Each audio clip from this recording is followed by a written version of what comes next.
Welcome back to the Women's Basketball Summit, the online platform for basketball players, coaches, strength coaches, and basketball enthusiasts. Today, my guest is Dr. Steph Allen. She is a physical therapist at Boston Physical Therapy and Wellness. She's local to me, so I'm super excited to have her on the call. So, Steph, welcome to the call, my friend. Thanks, Jen. Second round, I'm pretty excited. I'm excited to have you because you and I always, chat a little bit off to the side about what we see with the youth today, the injuries we see, the lack of strength training we see. So I'm super excited to be talking to you again. So for those of you that did not hear you the first time in the summit, introduce yourself to everyone. All right, everyone. Like Jen said, I'm Steph Allen. I'm a PT at Boston PT and Wellness here right outside the city. It's been kind of cool because not too long before I met Jen, we had just opened up our second clinic in Winchester in Massachusetts, and we've been kind of able to dig ourselves into a bit of the Winchester High School athletics, specifically myself with the women's soccer team. So that's been about over the last year where I've been diving a little bit deeper. And as far as a lot of the injuries that we see, there's definitely a good number of soft tissue injuries like quad and hamstring strains, which we know definitely are a big part of most sports, but definitely soccer. And unfortunately, a good number of ACL injuries, which is a bit of where my kind of nerd rabbit hole interest lies. However, you still don't like to see a ton of them. So it's been really cool to have a chance to work with the girls soccer team, and just this past year formally implemented for those of the soccer players who opted in, both a strength and conditioning 1 day a week and 1 day a week on the field, kind of just almost like a beta test this year. And we had about 7-8 girls consistently do that as far as preseason. We're hoping to make that a little bit bigger, but yeah, that's where my experience last year has been, and just hoping to see it grow. So talk about the type of clientele you're seeing in the physical therapy. Obviously, if you're seeing adults, for the sake of this summit, Right. Who cares? No. So when I went to visit you one day at the summit, I know there was a female soccer player that was heading off to a local New England college to play soccer there, had suffered an injury. So just talk about what you're seeing in the clinic.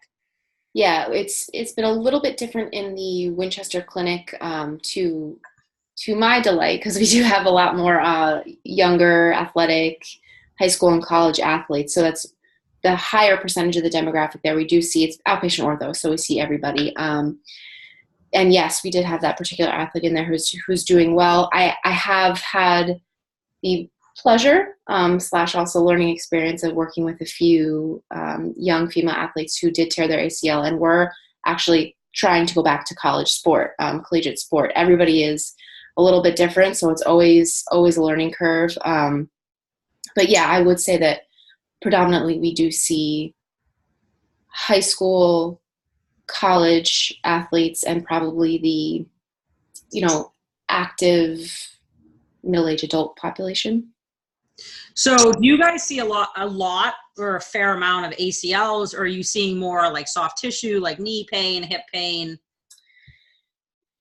I would say, so if you look at my caseload, the percentage is a little bit more skewed. I probably see 15 to 20% ACL injuries, both younger athletes and adults, and not just, I would lump together in there as well, people who, adults who have had ACL injury in the past or knee injury in the past, and maybe didn't have great rehab, or like their surgery didn't go so great. And now, fast forward 10, 15, 20 years later, they're still dealing with some sort of ambiguous or repetitive, intermittent, annoying knee pain. Maybe it's changed to hip and back pain too.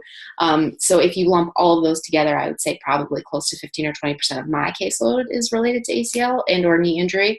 In general, all of us collectively, we probably see more, like you said, like hip pain, general knee pain, and a lot of soft tissue. So for the sake of, I think ACL obviously is a big topic now, as it should be, because we're seeing a lot more. We'll touch on some other kind of overuse and just active youth in a second. But with the ACL, I feel like parents kind of hear about it and they know about it. They absolutely know about it if their daughter or their son tears their ACL. I feel like they'll probably know more than they ever wanted to know. But for people that are listening that obviously, oh yeah, the ACL injury, can you give kind of give like a little lecture, a little background, like what the ACL is, how it usually tears, and then kind of like what we're looking at for the recovery. So when we talk about taking a proactive approach, you know, they know what's going on. Yeah, absolutely. So as far as on the side of stats, let's say, right now, and you know, this is always updating, but right now there's over 250,000 reported injuries a year in the US as far as ACL goes. So that's not a little. It's definitely too many. Not that there aren't other injuries out there, but it's just the reason that this one is particularly important is because of, like you said, the rehab is, at least to our best knowledge right now, people shouldn't be returning before 9 months.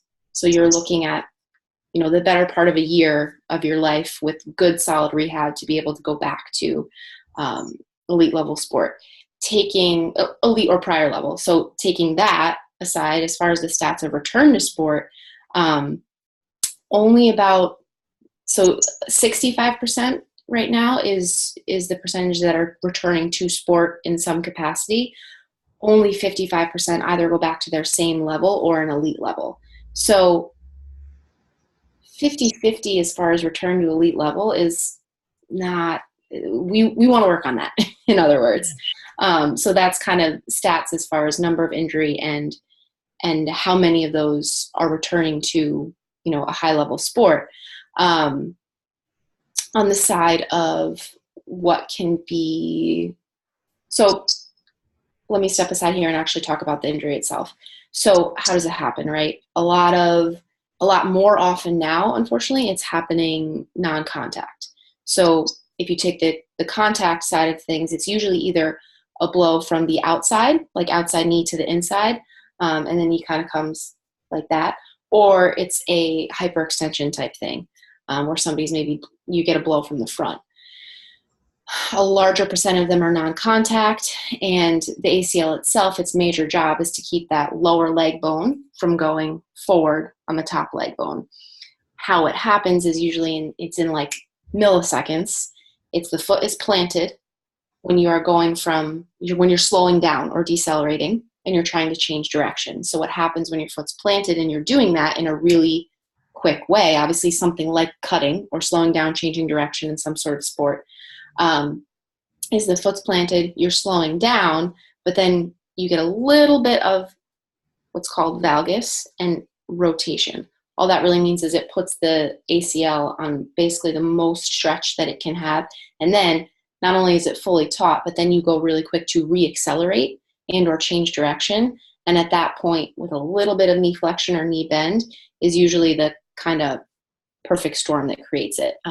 There are some really good videos. I know that's probably not the easiest way to understand it, but basically if you think about, you know, really slowing down to go and change direction, if you're doing it quick enough and the knee isn't in the best position, which you can't predict during sport, that's when it actually happens. That's enough force and enough tension to potentially tear or partially tear the ACL.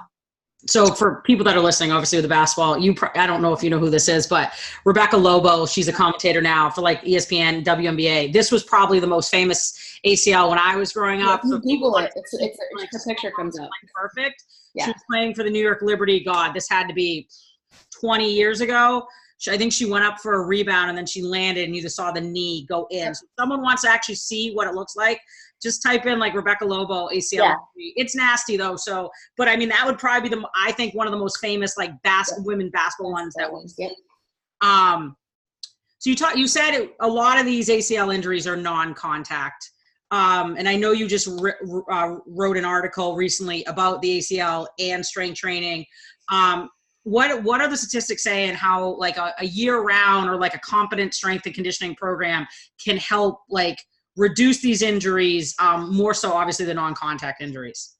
Yeah, this one was super, when I dove into a little bit of the research to be able to put some of this stuff together, it was twofold. It like made me really excited because of the potential that these types of regular consistent programs can actually make a positive difference, but then also a little bit frustrated that we're not doing more of it, right? So what I found out was anywhere between, again, this is always changing, but anywhere between 65 and 85% reduction in risk of injury is what has been shown to happen with a consistently, regularly implemented risk reduction type program, including strength training, and not just in preseason. That was the big thing across a lot of the studies that actually looked at this, was that it wasn't just like a preseason, you're going to do FIFA 11.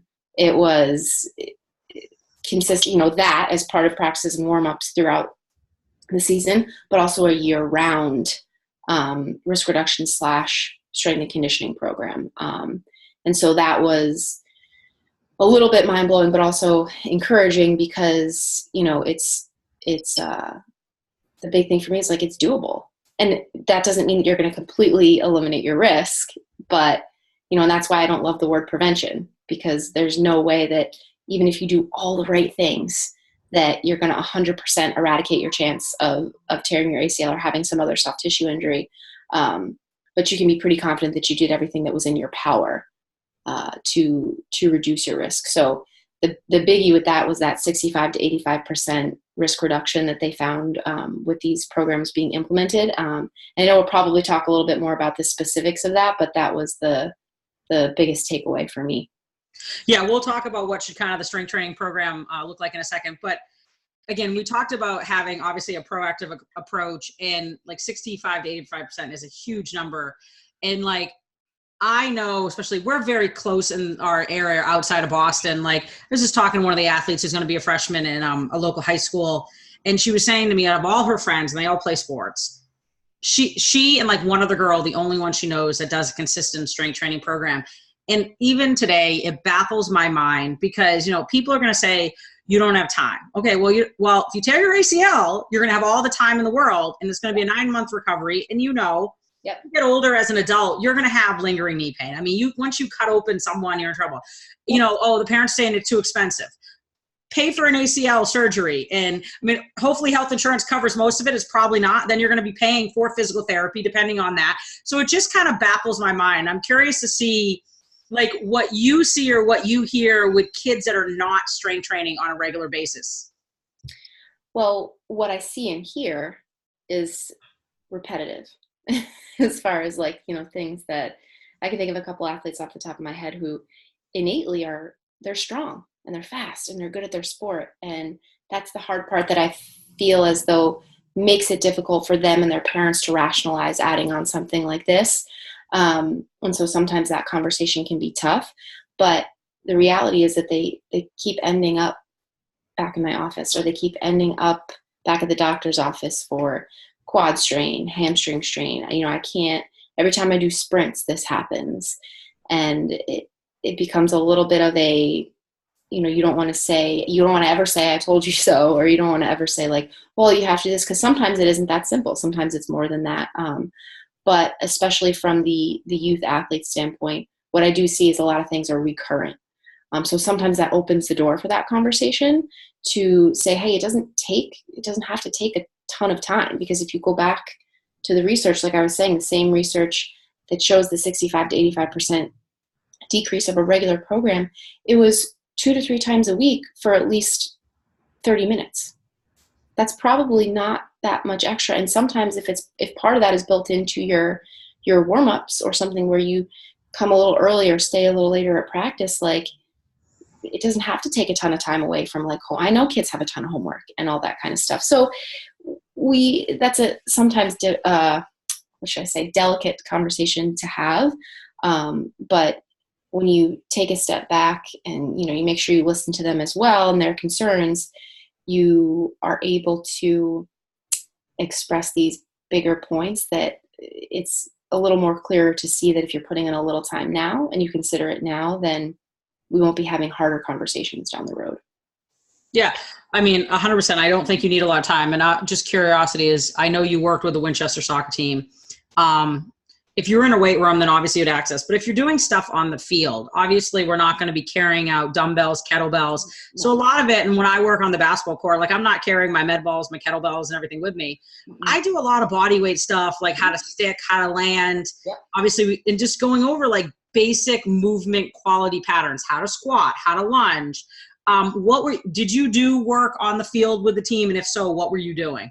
Yes, the field work was a little bit less consistent because they were already playing summer league and doing, some of them were also doing like once or twice a week, like training for their yo-yo tests and stuff for preseason, and vacation and all that kind of stuff. So we knew that the field would be a little less consistent. Next year, we're probably going to do 2 strength days because I feel like that would be a little bit more bang for their buck, and we would have access to that. However, when we were in the field, it was a little shorter. So if just real quick note, as far as the time commitment thing for the summer, it was maybe an hour and a half for them a week.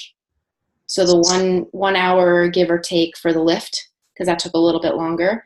And on the field, we really weren't there for more than like 30 or 40 minutes. And we got a lot done. That being said, within the field sessions, we always warmed up with FIFA, modified. We didn't do the entire thing, again, because we wanted to have time to do some other stuff. Some of the same jump and land principles that are in some of the ACL return to sport testing. So like single leg triple hop, some bounding and sticking, but really, especially on the field where it's not a complete hard surface and it's a little harder, working on actually sticking the landing and controlling it. Lunging, like you're saying, depth jumps from like the benches themselves and doing some reactive things like that, like having to catch the ball out of their base of support and stuff like that, so that there was a little bit of reactivity to it and a little bit of uncertainty or variability in the motion. So the sessions themselves would usually ramp up. We'd start with FIFA and some predictable jump and land type things, and then work towards all the way up to something like a small-sided game or some agility drill into like a receive the ball and shoot. So we'd have change of direction, having to navigate where the ball was coming, then sprinting and shooting and kicking all in like one thing. And we really just did like a couple rounds of each, to be honest, so that we'd get a bunch of different things in. And I was primarily a basketball player. I didn't even play soccer. So I learned a lot, but it also is a note for maybe coaches, trainers, other PTs trying to do the same thing. Like, you can put a little time in on your end to learn a little bit, but essentially a lot of these programs, concepts way heavier than the methods that you use. So the same sort of thing, agility, change of direction, controlling on one leg, sprinting two and using the ball, all those kinds of things. You don't have to have played soccer to do a really good job with these girls. So I feel like that was a little bit reassuring to me, because I did have a little bit of that imposter syndrome in the beginning, like, well, I didn't play soccer, so I'm not really sure, am I the best person kind of thing. And 100% you are, because if you care and you put a little time in, you can use some of those overarching concepts and just use variable methods. Yeah. So this is the kind of the perfect segue. So you talked about like you didn't play soccer. So like I didn't play soccer either. Basketball was my main sport, played some other ones. But like when it comes to like a solid strength and conditioning program, and I'm sure you can talk about this in the research, like it pretty much has the same kind of movement patterns, and then you can regress or progress, So talk about what actually the research said with the strength and conditioning program. Right. So on the strength side of things, particularly geared towards ACL, huge emphasis on quads and hamstrings, but more so making sure that the biggest thing too, and some people may argue with this, but very consistent through the research as far as ACL risk reduction was using Nordic hamstring curls. And that is, again, it's very, very Googleable or YouTubeable for an example, but very heavy eccentric contraction for the hamstring. So it's a really difficult type of contraction. That one, so that you won't find any program that I write that doesn't have something like that, even if it's not a Nordic hamstring curl, because you usually need a partner or some sort of setup. But some sort of eccentric hamstring curl in a way, whether it's using sliders or going really slow on the machine, something like that. So heavy quads and compound lifts, so like a squat and a deadlift. I know that they're bilateral movements, but if you're able to work up heavy enough, like that is going to transfer to any sport that you do. It's not going to make you slow or anything like that. So those were big, but then also, yes, doing enough single leg work, whether that's single leg squats or rear foot elevated squat, single leg deadlift, lateral lunges, reverse lunges, those kinds of things, to be able to control yourself on one leg is huge as far as ACL risk reduction as well. And then from the soft tissue side, this is interesting too, making sure, just like Nordics, that you are implementing things like a Copenhagen plank. So isometric holds for some of those, the adductors of the groin muscles and your hip muscles. Like a long arc or isometric hamstring bridge was also huge as well. Just being able to have those tissues contract and hold for a longer time. Their endurance is huge for stuff like sprinting. And then, from a field or court sport thing, making sure that you are dosing in like a dynamic or full warm up. And this is something that I also want to learn a little bit more about, but I'm wondering if something like sprint training or sprint progression and regression work, implementing that in other areas besides just like a track and field sport, I think some promise is held there as well. Because I do, as far as from the soft tissue side, get a lot of people saying that hamstring and quad stuff happens after or during sprinting. So maybe if we're doing a little bit better to prepare on sprinting, that's something, aside from the research, that I'm hoping to explore a little bit more too, because I think that would be an awesome addition. Yeah. So two thoughts as I'm just listening. Obviously, is that most of the stuff you said the Nordic hamstring, you need a partner, which if you're with a basketball team or soccer, you have a partner. Right. Squats, you can do body weight, you can land and stick, you can do jump squats, like again, body weight, lunging, single leg work, single leg squats, single leg deadlifts, bridge work, single leg bridges. Most of that stuff right there, you don't need anything. You could do that on a basketball court for all the coaches. Yep. Like, I don't have time, I don't have the ability. You do.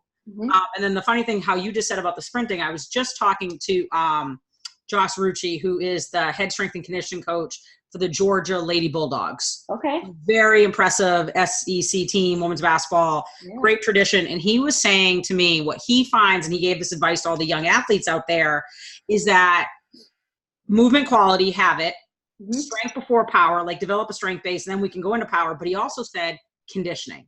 He said, when these freshmen come in, especially now, mind you, these are D1. Georgia is a very high level program. So you're getting some, and I say this as a compliment, freaks of nature of like athletes. Absolutely. And he said, make sure they condition and sprint, because that's when they get punched in the mouth. And then funny that you just said that you're noticing after sprint work, that's when we can have injuries. So I just think that's funny that both of you kind of, and I'm just bringing it together because I've obviously ahead of the game and I heard these interviews, but I think that's just funny that you just said that, because that's the one thing he said, that make sure, and obviously they're conditioning the right way. Running 5 miles to go play basketball is kind of a little, so no, just funny. So on a tangent there for a second, sorry. No, and I think that's, why I'm excited for the seminar that we're going to be doing, because I think that it's a lot of these things, stats might be daunting and people are worried about this stuff, and again, we're not guaranteeing anything close to the word prevention, but there's definitely modifiable factors that are in our control. And I hope to express to people that we do have some control over these things, and it doesn't take a ton, like it doesn't have to be so daunting. There's a few things here or there with a little bit of time, a little bit of extra time and commitment that you can do to help yourselves. So. Yeah. So Steph just mentioned this. So her and I are doing a workshop. It's actually going to be after the summit goes live. So we're doing it on September 22nd. The summit's going live on the 30th.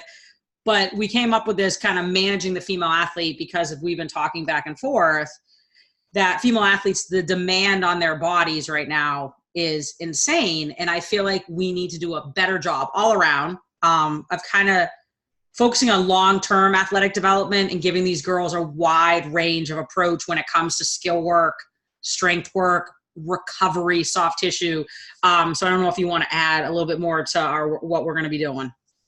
Yeah, I mean, I think you touched on almost all of it. I think the biggest thing for me is to get people in, together in a space. It's different than reading something or listening to a podcast or whatever it is.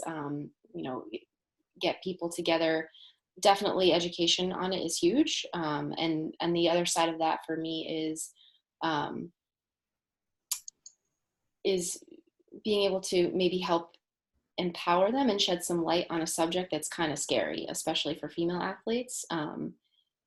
myself having been through it is kind of nice because you gain a little bit of credibility there and a little bit of you're on the same wave of empathy kind of, but be able to educate and be like, yeah, this is a serious problem, but also my hope is that it ends up being really encouraging and promising for them, both the athletes and their parents, because there is definitely things that we can do. You don't have to just feel helpless to it, kind of thing. Yeah, I mean, so it's going to be 90 minutes. Steph is going to be doing more kind of with the lecture, like the stats of the ACL. She's the brain out of us, so she'll be talking of all that, and then we'll do a hands-on to show these athletes and coaches or anyone else like what you can do with your team or an athlete that you can do if you don't have access to a gym. It's totally fine to start there, but we're hoping that we meet a lot of new people. We get people in there that have never strength trained. Hopefully, we educate, we teach, but then we have them continue this down the road, or again, we'll obviously be there willing to help them. But also, and I'm going to be talking about this on the summit, is how like strength training and taking a proactive approach can have such a benefit, not only obviously on your strength and power, but like I see 50 kids a week when I'm working at the private school, and especially like the females, like when they actually know what they're doing in a weight room or they start strength training, their confidence, how they feel about themselves, how they handle themselves, they just pick up a little more. Yep. I even see it with the boys.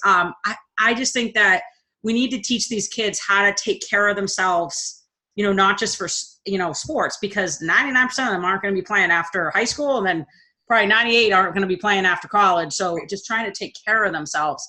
And I think, I have a girl that's in there now that gets bullied a lot, and like to see her on day one when we're working out to now, it's like a whole new girl. Yep. I'm not going to take all the credit, but like, you know what I mean? I think both of us, we're around young female athletes a lot that I think I can connect with them, and so can you. And I probably connect with them better than I do people my own age. But, because we've been there. We've been athletes. We're in the trenches every day. So we're excited to do this workshop and hopefully continue with it. But obviously it ties into what we're talking about. So as we wrap up this conversation, for anyone that's listening, is there anything else you want to add?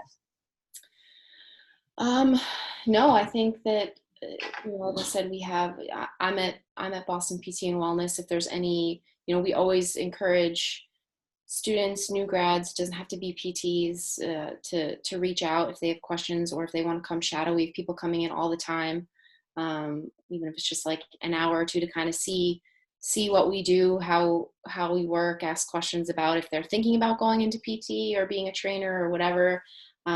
We've had people as young as middle school and high school come in, college post-grad who are thinking about changing careers, anything like that. So I would say, I just encourage you, whether it's me or somebody else, if you're looking into learning some more about this stuff, to 100% just reach out.